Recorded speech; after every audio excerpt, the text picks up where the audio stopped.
UFOs are real, burgeoning, not going away. I am your intrepid host, L.A. Marzulli. Welcome to another episode of UFO Update.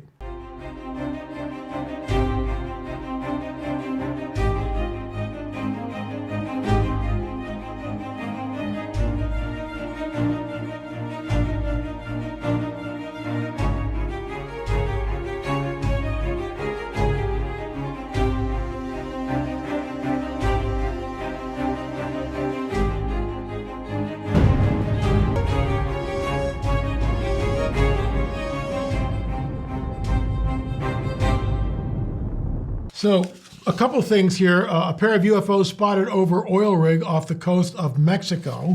And we'll get into that and so much more. But first, a word from our trusted sponsor. A powerful solar flare recently caused blackouts across the U.S. What's more is many fear that a future solar flare may be so strong that it causes a long-term power outage. Folks, I've been bagging on that for years. Anyway, this would cause us to go without the internet, radio, electricity, maybe even for months. Then, of course, what about an EMP? That's why I've been using today's sponsor, the Lightbug, and I absolutely love it. Thanks to Lightbug, I have unlimited power and ultra-bright lighting from virtually anywhere, even during power outages. That's because it uses solar energy for its ultra-bright floodlight and power bank, which performs excellently in low-light situations. Folks, I've got it. The sponsors gave me one. It's unbelievable. You're going to love this light, seriously. I get them free, but you need to go to www.lightbug.com or click the link in the description below to get 20% off the Lightbug, plus receive several bonuses with every order completely for free. Once again, that's www.lightbug.com. This thing is just, you know, every now and then you get something that's better than sliced bread. This is it. So this is sort of all over the place, and it was covered on the dailymail.com. A pair of UFOs were spotted soaring over an oil rig off the coast of Mexico, where locals have claimed is home to a secret underwater alien base. A crew member of the vessel near Tampico snapped two images, one showing a saucer shaped craft, gee, nothing new there, with glowing lights circling the base, and the other with a triangular design and three lights on the bottom.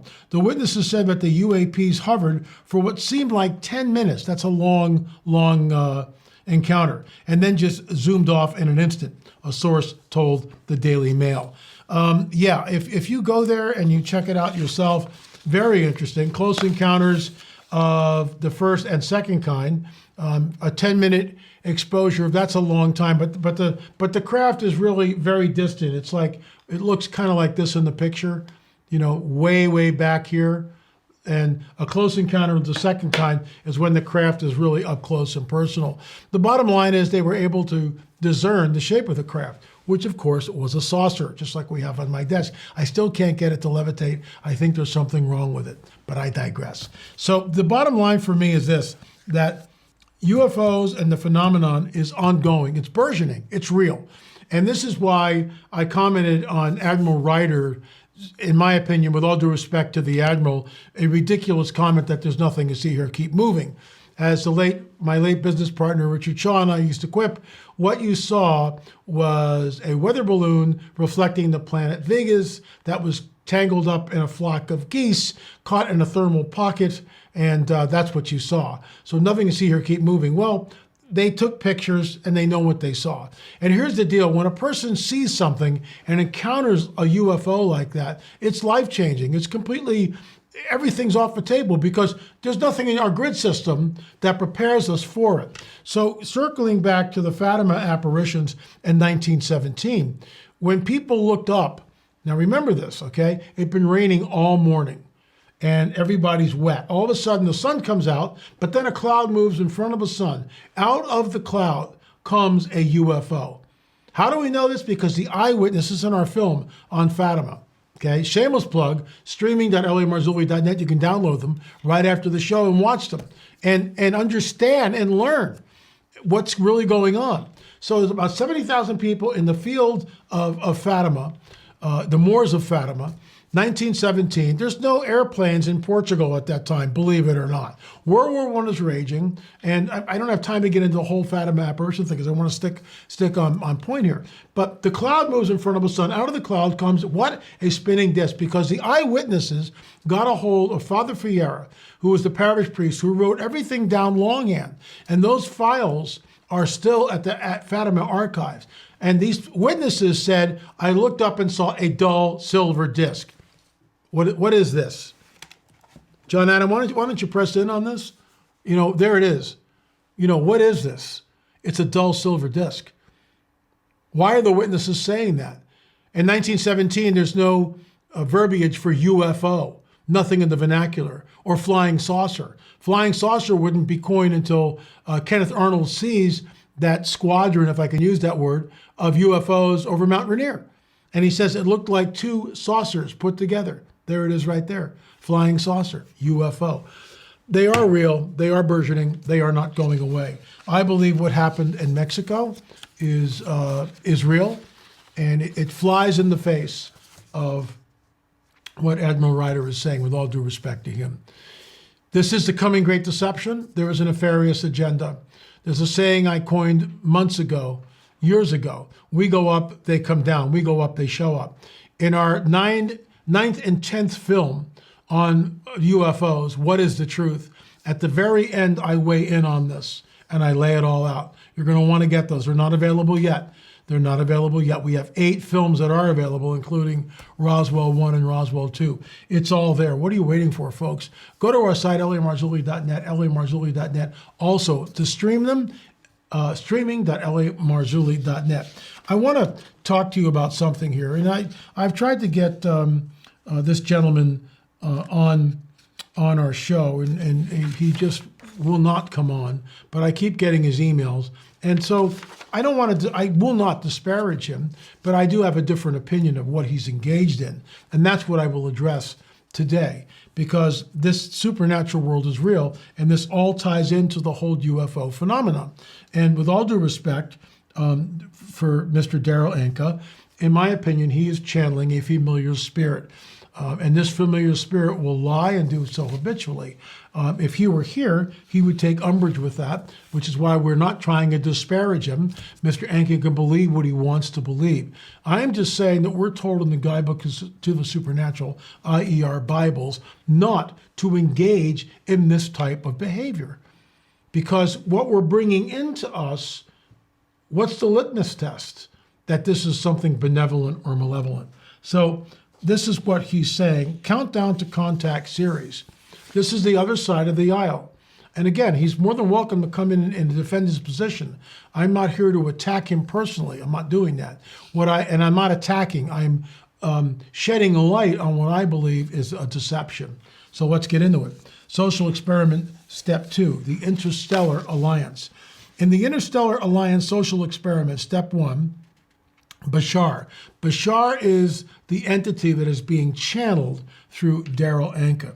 Bashar gave us the beginning step on our personal path to having ET contact. These are specific steps that we can personally take, not just attitudes, but actions to ensure that we are resonating with energy of open contact as much as possible. In the Interstellar Alliance social experiment, step 2, Bashar will give us the next of the cumulative steps that we can incorporate into our daily lives and routines, changing gradually if we choose to do so. If we would like to become increasingly compatible with membership in the Interstellar Alliance, join us to master the next of the exciting steps on the path to global citizenship as we approach first contact. This is part and parcel of the coming great deception, with all due respect to Mr. Anka. Bashar is an entity, and we don't know who Bashar is. He or she says they're this, but how do we know that? What's the litmus test we know this? First of all, from the Guidebook of the Supernatural, we are warned, we are told specifically not to do this, not to bring what the Bible would call a familiar spirit into us. I've talked to people. We had a show here a while back where we interviewed a so-called Arcturian. And Vivian, we were respectful, and I'm glad we had her on. But in my opinion, there's no difference between what she is engaged in and what Daryl Anka is engaged in. This is the other side of the aisle. Folks, these entities will lie, and they will do so habitually. I'll end this little stint, as it were, today by talking about Blossom Goodchild. And again, we're not going to disparage Blossom Goodchild, but she is a medium. She has a familiar spirit that she channels, and we are forbidden to do this from the Guidebook of the Supernatural. So we're not trying to disparage Blossom, but Blossom Goodchild, maybe you should think twice about what you're letting in here.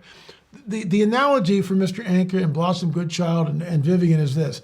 Would you let someone into your house at 2 o'clock in the morning if they knocked on your door and you didn't know them? No, there's no way in a million years you would let someone like that in at 2 o'clock in the morning.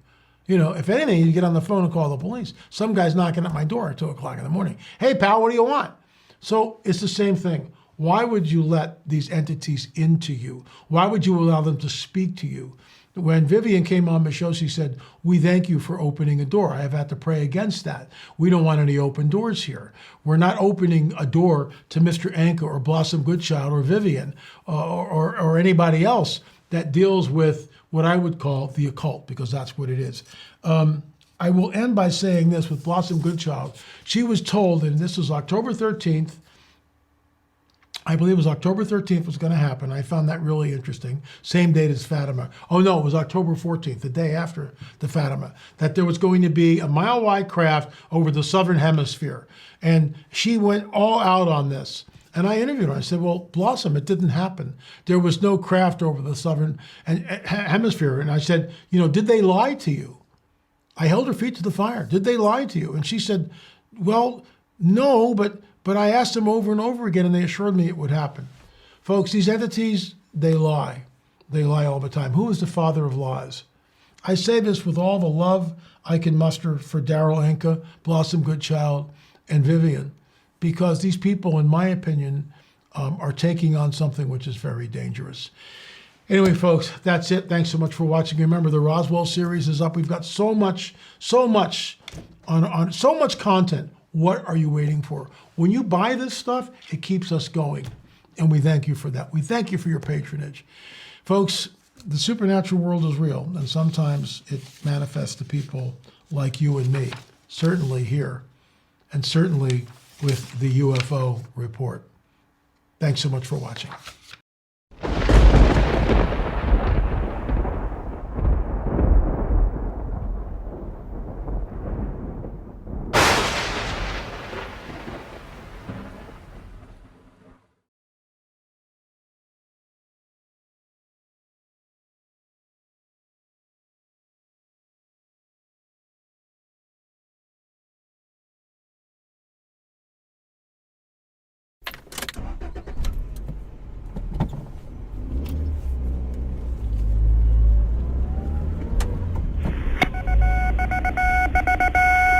Headline edition, July 8, 1947.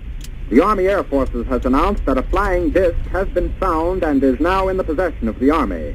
Army officers say the missile, found sometime last week, has been inspected at Roswell, New Mexico, and sent to Wright Field, Ohio, for further inspection. Late this afternoon, a bulletin from New Mexico suggested that the widely publicized mystery of the flying saucers may soon be solved. Army Air Force officers reported that one of the strange discs had been found and inspected sometime last week. Our correspondents in Los Angeles and Chicago have been in contact with Army officials endeavoring to obtain all possible late information. Joe Wilson reports to us now from Chicago. The Army may be getting to the bottom of all this talk about the so-called flying saucer. As a matter of fact, the 509th Atomic Bomb Group headquarters at Roswell, New Mexico, reports that it has received one of the discs which landed on a ranch outside Roswell. The disc landed at a ranch at Corona, New Mexico, and the rancher turned it over to the Air Force. Rancher W.W. Brizzell was the man who discovered the saucer. Colonel William Blanchard of the Roswell Air Base refuses to give details of what the flying disc looks like.